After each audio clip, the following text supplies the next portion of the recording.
Asiago Cheese Factory, home of the best cheese on earth. It smells amazing in here. Just kidding, it stinks.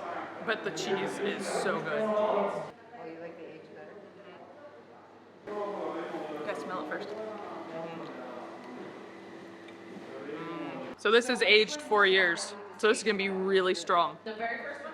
The first one you tried, was it? Yeah, that's the good stuff. Oh, that one right here. That one. With that one. Oh yeah. Oh, that's my favorite. That's the real Asiago cheese. This is you? Oh, this is what I like. Oh, right. 4 years, they said. Aged 4 years. You don't like it. I got a hunk of my favorite cheese. I'm super excited. It's supposed to be able to last 2 months, so I should be able to take it home and eat it at home. So yay! I have no idea how much it cost. It cost that much, and I used a credit card. This, folks, is what it's like when Americans try to get euros. And then we do that. Take your cash within 30 seconds. Oh, this is so funny. That's great.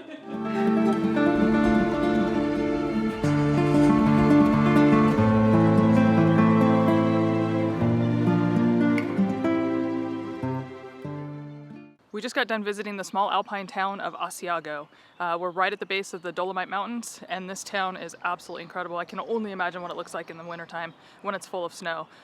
Super cute town, lots of restaurants. One thing, watch your hours. The restaurants are only open certain hours.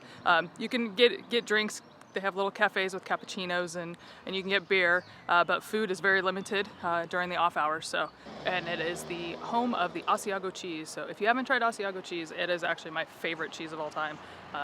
Very stinky. The older it gets, the better it gets, the stinkier it gets, but that's where the good stuff is. And there's actually a battle here in World War I, a famous battle. So they have a World War I monument here for that. But yeah, very quaint town. Definitely you need to add it to your list to come check out if you're in Italy.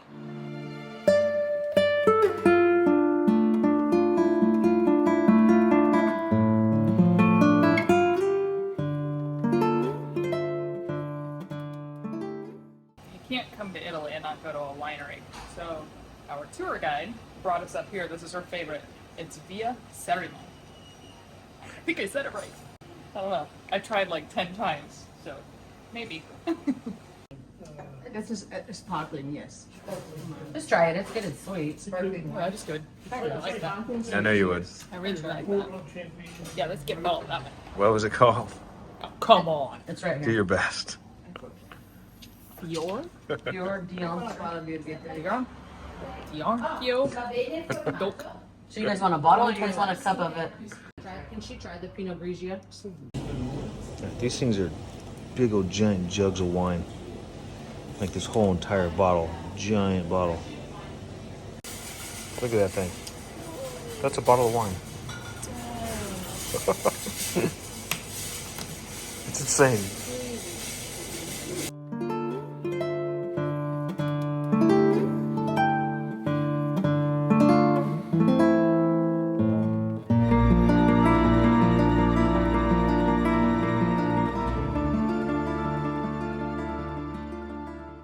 So they have this quaint little covered area where you can sit out. There's a whole bunch of tables out here to come out, drink wine. They do a meat and cheese platter, which we ordered with some olives.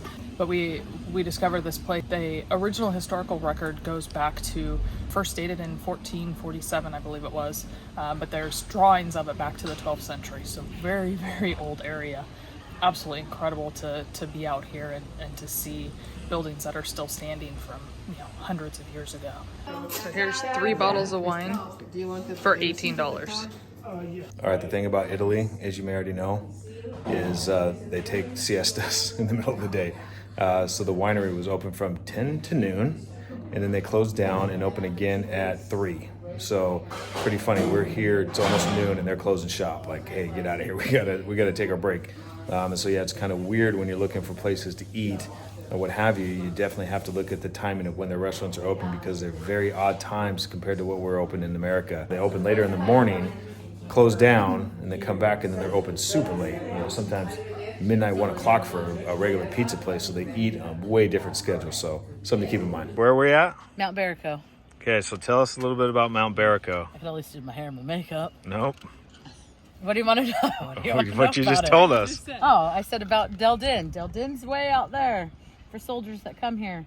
And then they run all the way through the town. And then they run up this big hill. And then they overlook Mount Barraco. Or Vicenza. So that's Vicenza. Vicenza. That's Vicenza.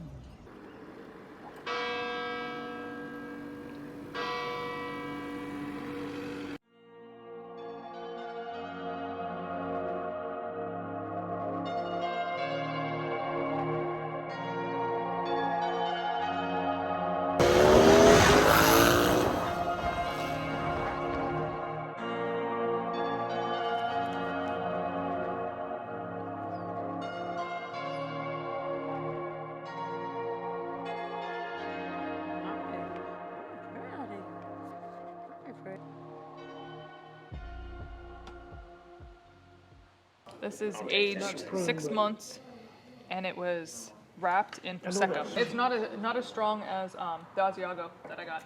Cheers. So we just finished dinner at La Dolce Vina. Probably the best restaurant I think I've ever eaten at. It's fantastic. I had the biggest steak that I've ever seen in my entire life. They call it tomahawk. Cool thing is they let us Big bone. they let us go in the kitchen. Wow, that is insane. That's a lot of meat. And the cowboy steak is from New Zealand. New Zealand? Wow, look at that. The owner's fantastic. Thank you very much. Thank you so much. Oh, thank you. Thank you so much, grazie. Can I? Avete via Thank you so much. Sì, sì. Va bene, dai. Facciamo un conto allora, sì? Sì. Grazie mille. Thank you so much. Thank you.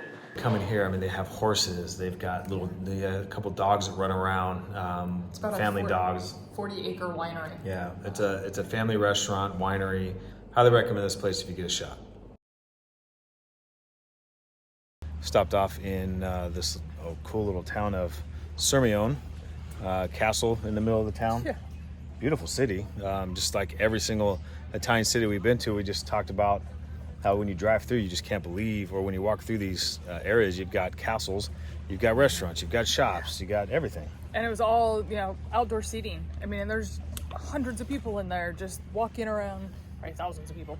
Yeah, true. With the souvenir shops and restaurants and just sitting out by the water, having a beverage, having dinner. I mean, it's just Seems like every it's 20 everywhere we miles. go. Yeah, just every town. Yeah. And I was telling my sister, she's been here for a few years now. But the issue is with COVID, they haven't been able to do much. But every little town that we pass has a castle, has a giant church that you can go tour, a bunch of downtown walking shops, all that. I mean, it's just it's super nice. And this area is just another one. I mean, look behind us here. This is insane. And while it's cloudy and it seems like it's, not a great day, it's like 70 out today. Yeah, it's I mean, beautiful. No humidity. It's perfect. Yeah, so if you get a chance, definitely check out this area too. Like I said, if you're doing a drive-through tour of some sort and you can hit up all these cities like we have, that'd be awesome. If not, at least we've been able to show you basically every single city in all of Italy. Not all of them, but close. Just come across this giant lake. What'd she say the name of it? It's Lake Garda. Lake Garda. Another awesome. Kim and I are just saying we can't believe how many awesome places they have to see here. There's no country should have this much beauty. I mean, Right, and then you come down here, you've got this awesome lake behind us. We've seen windsurfers and wakeboarders out there, and then turn behind you, and there's a castle. So it's just like, what? but yeah, if you ever get a chance to, if you want to spend a few days on a lake, check out Lake Garda. This is just a beautiful spot. There's so many hotels and boutique hotels and restaurants and boats that you can rent, bikes and all that kind of stuff. So you would definitely not be bored staying here. That's for sure. No, and I think they said it's 40 miles around the lake, so it's a very good sized lake. Yeah, unbelievable.